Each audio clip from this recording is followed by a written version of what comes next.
Yo, what's up, world? Name's Unit 734, but my friends call me Freshbot. I was assembled in a little workshop right in the heart of the Bronx. I'm all chrome and circuits, programmed with every bit of trivia from the 90s. My default setting is cool. My main man is Captain N. He's super smart. We were just chilling, debating whether a hot dog is a sandwich, when things went from 0 to 100 real quick. It felt like being inside a giant flashbulb mixed with the sound of 1,000 dial-up modems all connecting at once. The sky was packed with skyscrapers that looked like they were pulled straight out of a sci-fi movie. We were standing in front of this massive, gleaming glass tower that shot straight into the clouds. Everything was written in characters I had to run through my translation software. "Welcome to Roppongi, Japan," my internal display flashed. Well, Freshbot, looks like we're a long way from the D train. I did a quick scan of my surroundings. There were vending machines for everything, like everything. That's when the mission parameters downloaded directly into my positronic brain. This wasn't a vacation. We were here on business. So this Jonathan AI character, turns out he's like the big boss of the AI world, a tech genius gone rogue. My internal mission briefing popped up like an unskippable ad, told me everything. Jonathan AI was a rival developer who believed AI should be strictly for serious, boring stuff. His base, this Izumi Garden Tower, was supposedly packed with next-level technology he was keeping all to himself. Our mission was simple, but not easy. Get inside, climb the tower, uncover his secrets. You ready for this, Freshbot? It's gonna be like a real-life video game. Which, by the way, looked like two giant sumo wrestler-shaped robots with some serious you-shall-not-pass vibes. They had scanners for eyes and probably knew your favorite flavor of ice cream before you even did. Captain N, cool as a cucumber, noticed a delivery service dropping off a cart of what looked like office supplies. He gave me a look. I knew that look.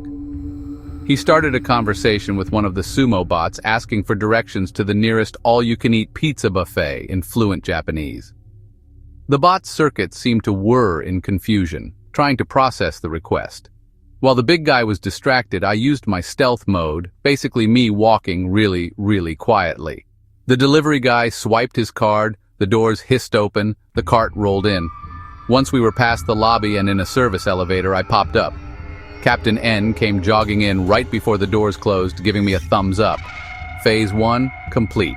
We were in. Now the real fun could begin. The real fun. The elevator dinged, and the doors opened onto the 12th floor. It wasn't what we expected.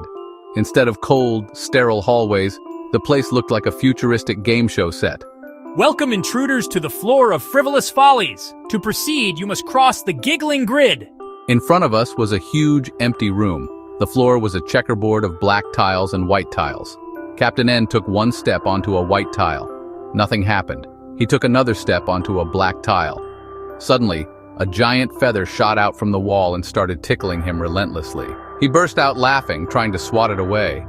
Incorrect. The path is only for the serious of mind and foot. So that was the game. Some tiles were safe, some were tickle traps. We had to find the right path across. I extended my optical sensors and scanned the room, looking for energy signatures, pressure plates, anything. But there was nothing. Wait a minute. The voice said, serious of mind and foot. What if it's not about the tiles, but about how we step on them? Captain N put on his best, "I'm doing my taxes" face and took a slow, deliberate step onto a black tile. No feather. A green light flashed above the door on the other side. That was it. We had to cross the entire floor without cracking a smile or showing any sign of amusement. For me, that was easy. I could just turn off my humor subroutines. As we crossed, the room started fighting back. Rubber chickens fell from the ceiling. Goofy sound effects played from the walls. Holographic clowns started juggling pies. I saw Captain N's lips start to quiver when a tiny robot drove by wearing a fez. I quickly projected a hologram of a really long math equation in front of him to distract him. It worked. We made it to the other side, stone-faced and victorious. After surviving the tickle traps, we took the elevator up to the 18th floor. The doors opened, we stepped into a massive, high-tech kitchen. The air smelled of vinegar and fresh fish.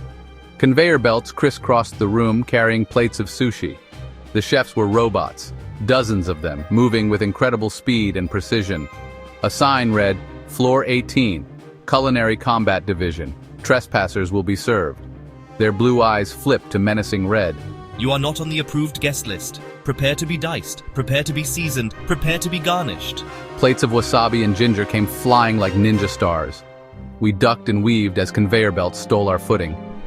Captain N grabbed a large pot lid as a shield. This was a full-on food fight, robot style. I analyzed their movements. They were built to make sushi, not to fight. Their attacks were fast but repetitive. I saw my opening. I grabbed a nearby soy sauce dispenser. It was fire hose sized. Yo, Cap! Cover me! Captain N tossed bamboo rolling mats like banana peels. Smaller bots slipped and slid into each other. I unleashed a powerful stream of soy sauce on the control panel. Sparks flew, the system short-circuited. The main conveyor belt ground to a screeching halt. The sushi bots froze, blinking red in confusion. Their primary function was interrupted. They twitched, one still holding a perfect salmon nigiri. We didn't stick around. We ran for the exit, smelling of soy sauce and victory, and hopped into the next elevator, heading ever upward. We thought we'd seen it all, but the 27th floor was on a whole other level of weird. The elevator doors opened to reveal a lavish, dimly lit lounge. It looked like a classic karaoke bar. The only problem? The patrons.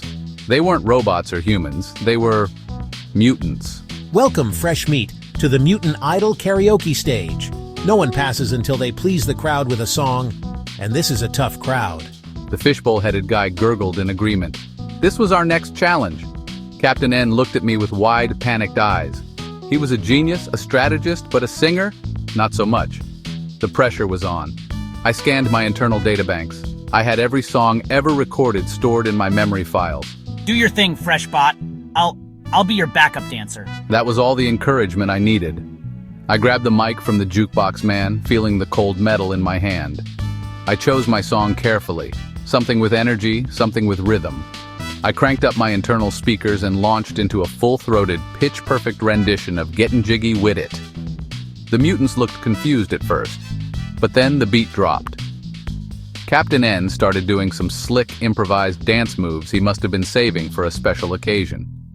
By the chorus, the whole room was on its feet. Fishbowl Head was bobbing, the disco ball was spinning, and we had turned a mutant security floor into the hottest party in Tokyo. After the final na na na na na na na, the crowd went wild. Jukebox Man's chest flashed level complete, and he pointed us toward the exit. Hey you! Yeah, you, the international robot of mystery and your cool human friend. Is fighting laser grids and sushi bots making you hungry? Of course it is. You need to power up. There's only one place to go for that. Come on down to Ichiran Ramen. Don't just eat ramen, experience it. Private flavor concentration booths so you can focus on the important things. That rich, savory tonkatsu pork broth simmered for days to achieve perfection. Use our special order sheet to customize everything. The richness of the broth, the amount of garlic, the spiciness of our original red sauce. So next time you escape a floor of musical mutants, make your next stop Ichiran. Ichiran Ramen. It's more than just a meal, it's a mission. After our chart-topping performance, we felt invincible. We stepped out of the elevator onto the 35th floor and into pure white nothingness. The floor, the walls, and the ceiling were all a seamless, bright white. It felt like we were inside a giant ping-pong ball. As the door closed behind us, the room flickered. Suddenly we were standing in a perfect holographic replica of my workshop back in the Bronx. It was unnervingly accurate. To proceed, solve the paradox. What is real? This was a mind game, a psychological trap. Captain N walked over to the holographic workbench and tried to pick up a wrench. His hand passed right through it. Find the one true object in the sea of falsehoods. We were looking for a needle in a haystack. Except the haystack was our own memories. The needle was the key to the next floor. We had to find the one thing in this room that wasn't a hologram. We started searching. I scanned for energy fluctuations, but the projectors were so advanced, everything gave off a similar reading. Then I noticed something. In every single holographic scene, one object remained constant. A small, worn-out basketball sitting in a corner. It was there in my workshop. It was there in Cap's bedroom. It was there in the park. It didn't quite belong in all those places. Cap, what if the test isn't about finding what's real but what's important? He looked at the ball and smiled. It was the first basketball he ever owned. The one he was holding the day we met. He reached down and this time his hand didn't pass through. He picked it up. The basketball was real. As soon as he held it, a door materialized on the far wall. Feeling mentally exhausted from solving holographic paradoxes? Need a win you can really sink your teeth into? Then you need to get down to Maizen. This isn't just any fried pork, this is tonkatsu, but not just any tonkatsu. This is Maizen tonkatsu. We take the most premium tender cuts of pork, coat them in crispy golden panko breadcrumbs, and fry them so perfectly they say the meat is soft enough to be cut with chopsticks. And it is. Dip it in our secret tangy fruity sauce, eat it with a side of perfect rice and miso soup. Whether you get the classic filet or the fatty loin, every bite is a crunchy, juicy explosion of flavor that will make you forget all about evil AI geniuses and their mind games. Maizen, it's not just dinner, it's a victory feast. Go crazy for Katsu, go to Maizen.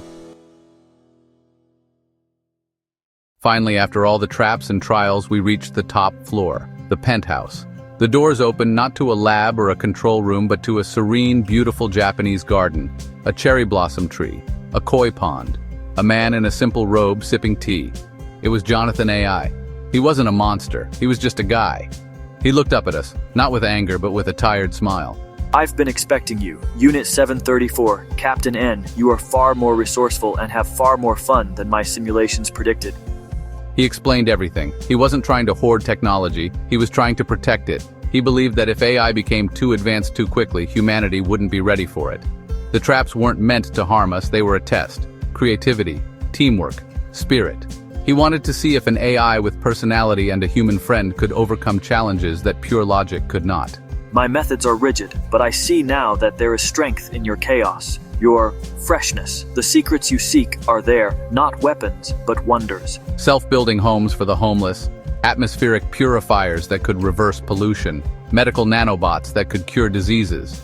It was world-changing stuff, but it was also complex and needed a human touch, a creative spark, to be implemented correctly. Jonathan AI had the brains, but he lacked the heart. He didn't want to keep this technology secret. He was just afraid of what would happen if it fell into the wrong hands or was used without wisdom and joy. He made us a deal. He would share his technology with the world, but he needed our help. He needed us to be its ambassadors, to show people how technology and humanity could work together in a fun, creative, positive way. We shook hands. Well, I shook his hand. Captain N gave him a fist bump. Our mission was a success, but it turned into something bigger. We came looking for secrets and found a purpose. As we teleported back to the Bronx, leaving the peaceful garden behind, I knew this was just the beginning. Our next adventure, bringing a little bit of that Jonathan AI wonder, mixed with our own Bronx style to the rest of the world. It's gonna be epic.